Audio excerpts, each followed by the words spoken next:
Hi guys! Magandang gabi Welcome back po dito sa Gandara SIU channel. Andito na naman nga po akong muli, nagbabalik.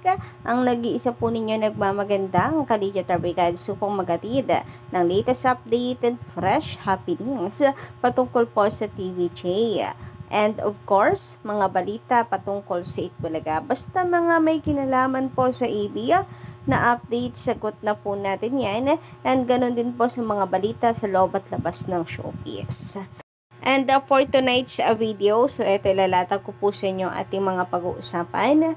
Una na riyan ang tungkol po sa pagkawala ng iba po nating mga ka-digital records. So meron po kasing iba na nagre-reklamo na para bang hindi daw priority ng mga records ng EB. Ganito na nga daw ang ratings ng Itbulaga, mababa kumpara po sa Showtime, hindi na nga daw po manalo-nalo sa Showtime, uma-absent pa yung iba. So, ano daw po klaseng patakaran meron ang TVJ? Pangalawa, narito din po ang pagsagot ni Bossing Vic Soto tungkol sa ilan po sa mga katanungan sa kanya, lalo na sa pagbabalik po niya sa MMFF.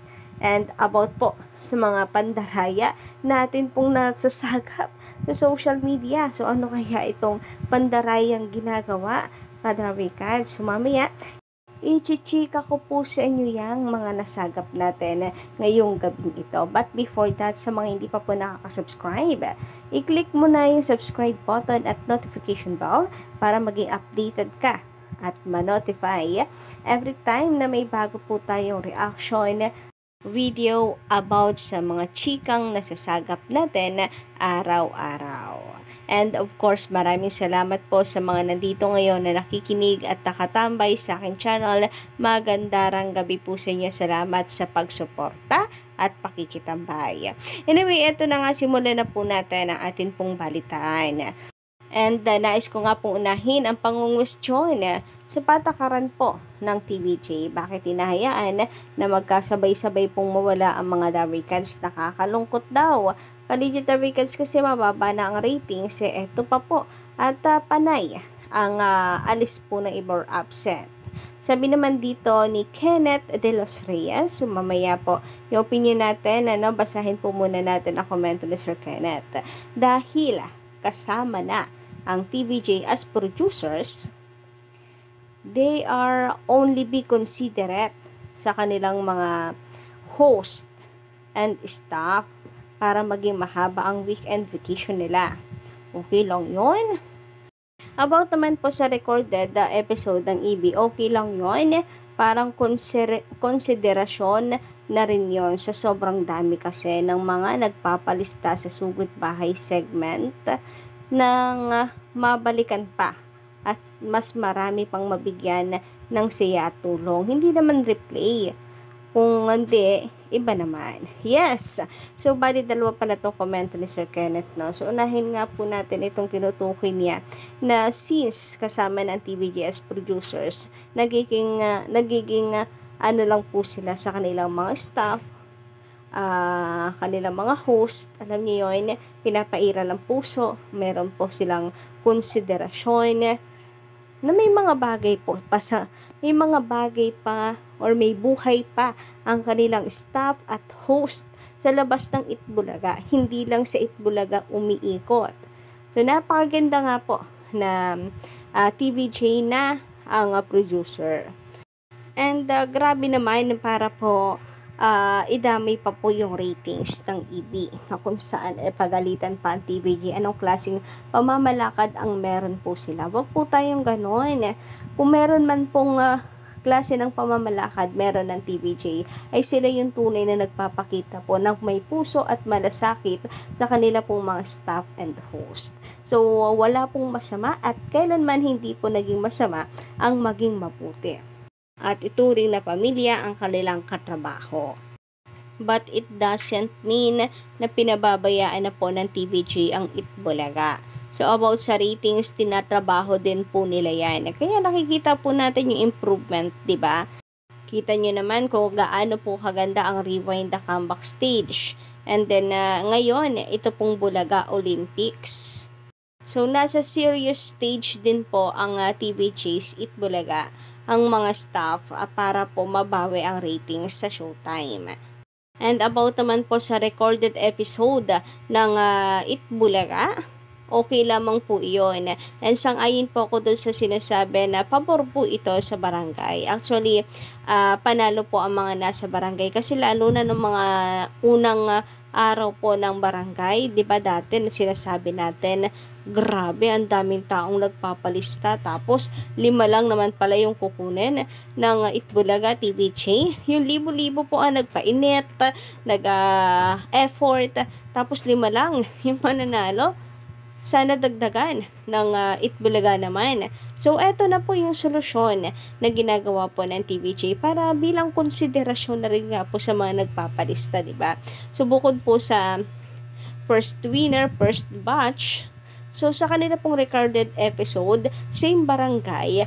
So, sa yung mga nagpapalista po, magkakaroon po ng, kumbaga, chance, yung mga hindi po napili. May mga chance pa po na manalo. Grabe, hindi rin po biro yun ha, yung magpapainit ka po doon sa barangay. Ngayon naman, dumako po tayo mga kadarikers dito sa movie ni Bossing Vic Soto na kung saan nagulat po ako kadarikers kasi ang inaasahan ko po ay another comedy po ang movie nitong si Bossing. Pero ayon po sa interview sa kanya ng MJ Marfori ng TV5 ay seryoso po ang kanyang movie ngayon. And tinanong nga po siya, bakit po niya tinanggap yung ganito pong seryosong movie na hindi po usual na ginagawa ni Bossing. So, ang sagot po kasi ni Bossing is, ang naging sagot ni Bossing is bilang isang aktor. So, ang sagot po ni Bossing ay gusto niya yung matcha-challenge po siya sa kanya pong role. So, pangarap po niya yon na magkaroon ng movie na talagang, alam niyo yun, matcha-challenge po talaga siya. And dito po sa kanyang bagong movie na to, ay talagang matcha-challenge po siya sa The Kingdom.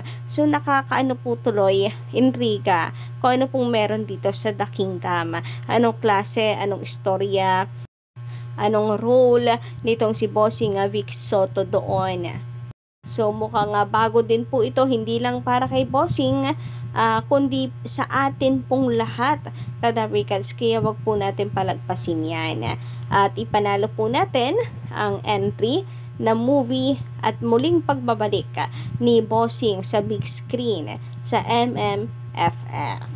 Nako, nung nakaraan, in-interview siya kung magbabalik siya sa pelikula. Sabi niya, abangan. So, eto na yon. And then, tinanong din po siya kung maaari pa na magkasama sila ni Vice Ganda. Hindi naman niya sinasara yung kanyang pintuan doon. And gusto rin niya. Subalit ngayon, ay magkakatapat na naman po sila. So, abangan po natin mga kadarikers kung mananalo ang entry na kay Bossing o sino mananalo sa kanilang dalawa.